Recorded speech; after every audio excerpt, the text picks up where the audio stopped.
আসসালামু আলাইকুম রহমতুল্লাহ। প্রিমলেশন প্রবাসী বাংলাদেশি ভাইয়েরা, অতি দুঃখের সাথে জানাচ্ছি যে মালয়েশিয়াতে আজকে ইমিগ্রেশনের অনেক বড় একটি অপারেসি হয়েছে এবং এই অপারেসিতে বাংলাদেশি সহ মোট 758 জনকে আটক করেছে।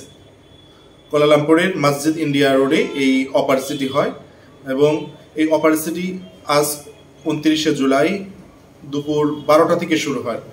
এটি আসলে মূলত একটা স্পেশাল অপারেসি ছিল, শুধুমাত্র কমপ্লেনের ভিত্তিতে। এখানে অনেক কমপ্লেন ইমিগ্রেশনের কাছে এসেছে যে এখানে অবৈধভাবে ফরেনাররা বিভিন্ন ব্যবসা পরিচালনা করছে। ফলশ্রুতিতে লোকালরা, মালয়েশিয়ান নাগরিকরা সে সমস্ত ব্যবসায় ভালো ইনকাম করতে পারছে না, বা ওখানে যে মালয়েশিয়ান ব্যবসায়িক আছে তাদের দোকানের চেয়ে ফরেনারদের দোকানের ব্যবসা বাণিজ্য বেশি হচ্ছে। এই সমস্ত নানাবিধ অভিযোগের কারণেই কিন্তু এই অপারেসিটি হয়। এই স্পেশাল অপারেসিটি হয়েছে ইমিগ্রেশনের বড় একটা টিমের দ্বারা। তবে এখানে কিন্তু সিভিল বেসেও ইমিগ্রেশনের অফিসাররা এসেছিলেন, সকাল থেকে পর্যবেক্ষণ করে এবং 12টা থেকে তারা অ্যাকশনে যায়। এবং সিভিল বেসে এসে তারা কাস্টমার সেজে বিভিন্ন জায়গায় তারা যাচাই বাছাই করে এবং যাচাই বাছাই করার পরে 14টি বড় বড় দোকান সহকারে আশেপাশে আরও কিছু এরকম কমার্শিয়াল লোকেশন, কমার্শিয়াল স্পেসে তারা অপারেসিটি দেয়। এবং যেই বড় বড় দোকানগুলোতে দিয়েছে, স্বর্ণের দোকান থেকে শুরু করে আশেপাশে আরও আসবাবপত্র বা গার্মেন্টস আইটেমের যে দোকানগুলো আছে সেগুলোতেও তারা বড় বড় মোট 14টিতে দেয়, পাশাপাশি ছোট ছোট অনেকগুলোতেও তারা দেয়। এবং সেখানে থেকে তারা মোট 758 জনকে পরীক্ষা করে, আটক করে তাদেরকে পরীক্ষা নিরীক্ষা করে 171 জনকে তারা একেবারে ফাইনালি কোনো প্রকার কাগজপত্র না থাকার কারণে, আইন ভঙ্গ করার কারণে 171 জনকে ক্যাম্পে তারা প্রেরণ করে।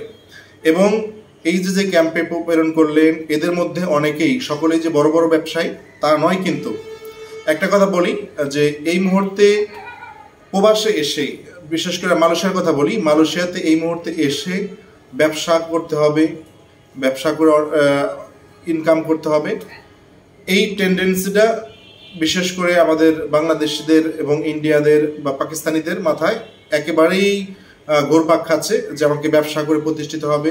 মালয়েশিয়া এসেছি, আমার ভিসা কনস্ট্রাকশনের থাক, ক্লিনারের থাক, বা অন্য সার্ভিস সেক্টরে থাক, এগ্রিকালচার থাক, পাশাপাশি আমাকে ব্যবসা করতে হবে, ব্যবসায়ী করতে হবে, কাজ করা যাবে না, এরকম একটা পোকা অনেকের মাথার ভিতরে ঢুকছে।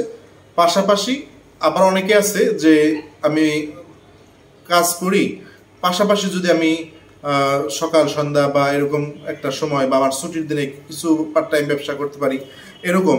মূলত তারা কিন্তু কোনো প্রকারের আইনি যে একটা বিষয় থাকে, আইনি জটিলতা, আইনি কাগজপত্র, ট্রেড লাইসেন্স, এগুলো যে থাকে, এগুলোর দিকে তারা কোনো ভ্রুক্ষেপ না করে কোনো প্রকার ডকুমেন্টস তারা ইলিগালভাবে অনেকে ব্যবসাতে জড়িয়ে যাচ্ছেন।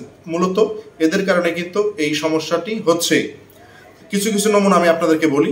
আজকে এই অপারেসিতে ইমিগ্রেশনের কিছু অফিসাররা সরাসরি এরকম সিভিল বেশে কিন্তু তারা এই জালান মসজিদ ইন্ডিয়াতে ঘোরাফেরা করে এবং বেশ কয়েকটি বাংলাদেশির সাথে তারা পরিচয় হয়। এবং যে সমস্ত বাংলাদেশি ভাইয়েরা ফুল বিক্রি করতেছিল, তারা গোলাপ ফুল বিক্রি করতেছিল, তাদের কাছ থেকে গোলাপ ফুল কেনার ভান করে, কাস্টমার সাথে কথা বলে, পরবর্তীতে বুকের ভিতর থেকে তাদের আইডি কার্ডটা বের করে দেখা যায় আমি কিন্তু ইমিগ্রেশন অফিসার, আমার সাথে আসো, এবং তার হাতকে কাপ করে ধরে ফেলে এবং এই পাশে নিয়ে হ্যান্ডকাপ পরাই ফেলায়। সেভাবে ফুল বিক্রি করা থেকে শুরু করে, আসলে ফুল বিক্রি করতেছেন হেঁটে হেঁটে, রাস্তায় ফুটপাতে হেঁটে হেঁটে ফুল বিক্রি করতেছেন। আসলে এটা তো আসলে কোনো প্রকার ব্যবসার মধ্যেই পড়ে না, প্রবাসীদের আরও চলে না। লোকালরা করলে তারপরেও একটা মানানসই আছে, কিন্তু একজন ফরেনার যে এক বালতি ফুল নিয়ে বা একটা ঝুড়িতে ফুল নিয়ে সে একটা করে ফুল বিক্রি করতেছে, এটা আসলে কোনো প্রকারের পলিসির ভিতরে পড়ে না। ফুল বিক্রি করা, খেলনা পোলাপানের খেলনা সামগ্রী বিক্রি করা, এবং কি পান, ঝালমুড়ি বিক্রি করাও পর্যন্ত এখন কিন্তু এসে গেছে, অনেক জায়গায় আছে। কুয়ালালামপুরের বুকিত বিনতাং সহকারে আশেপাশের কয়েকটি মোড়ে ঝালমুড়ি বিক্রি করা থেকে শুরু করে এই সমস্ত পান বিক্রি করা ফরেনার, শুধু বাংলাদেশের কথা বলছি না, বাংলাদেশে আছে, মায়ানমার আছে, এই যে ব্যবসা, এগুলো এদেশের সাধারণ যারা একেবারে ছোট ছোট ব্যবসা করে তাদের চোখে লাগে, তারা মনে করে যে আমরা ব্যবসা করতে পারছি না, এখানে ফরেনাররা এসে কত সুন্দর সুন্দর ব্যবসা করতে, এই সমস্ত মানে বিষয়গুলো তাদের দৃষ্টিগোচর হয়, তাদের হয়তো ভাল লাগে না। ফলশ্রুতিতে কিন্তু তারা অভিযোগ করে এবং সেই অভিযোগের ভিত্তিতে ইমিগ্রেশন অপারেসি পরিচালনা করে। প্রিয় মালয়েশিয়ান প্রবাসী বাংলাদেশি ভাইয়েরা, যাই হোক, যেই ভাইগুলো ক্যাম্পে চলে গেল 171 জন, এর মধ্যে অনেক বাংলাদেশি আছে, বাংলাদেশিদের সংখ্যা এখানে অনেক আছে। এখন এই বাংলাদেশি ভাইদের অবস্থা এখন কি হবে, তাদের ফ্যামিলির কি হবে, এই সমস্ত কথা মাথায় বিবেচনা রেখেও আপনাদেরকে এর আগে অনেকবার বলছে যে আপনারা যদি বৈধ কাগজপত্র না থাকে ব্যবসা পরিচালনা করেন না। এর পরবর্তী আপনাদের আরও বলছি, এখন গতকালকের ভিডিওতে আমি কিন্তু বলেছি যে ইমিগ্রেশন ছোট ছোট আকারে বড় বড় আকারে এখন অফারেসি দিচ্ছে। সেক্ষেত্রে যাদের কোনো কাগজপত্র নাই বা কাগজপত্র বসের কাছে আছে, এরা সচরাচর বাহিরে বের হয় না বা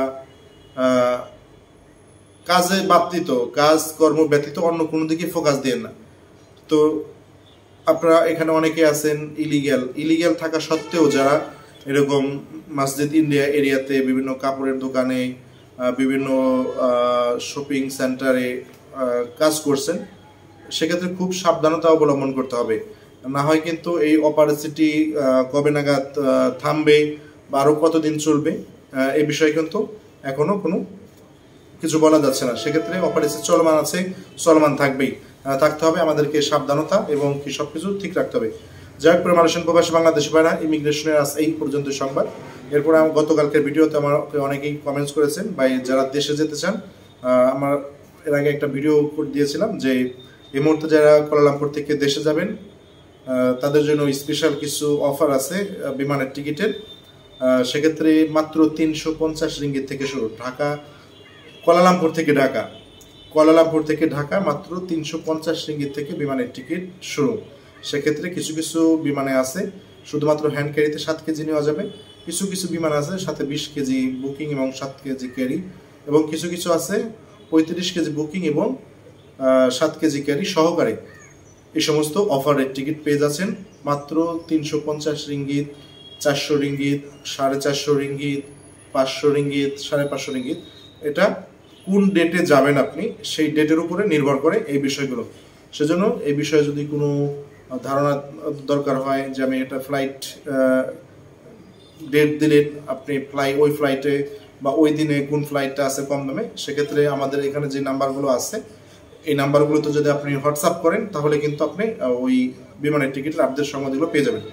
ধন্যবাদ সকলকে এতক্ষণ আমাদের সাথে থাকার জন্য। এরপরেও যদি আপনাদের মনে কোনো প্রকার প্রশ্ন থাকে এখানে কমেন্টস করেন, ইনশাআল্লাহ কমেন্টসের উত্তর দেওয়ার চেষ্টা করবো। আর ভিডিওটি প্রচুর পরিমাণে শেয়ার করে অন্যদেরকে দেখার সুযোগ করে দিন যাতে সকলেই আজকের আপডেট সংবাদগুলো জানতে পারি। ধন্যবাদ সকলকে, ভালো থাকবেন, সুস্থ থাকবেন, এই কামনা শেষ করছি। আসসালামু আলাইকুম ওয়া রাহমাতুল্লাহি ওয়া বারাকাতুহু।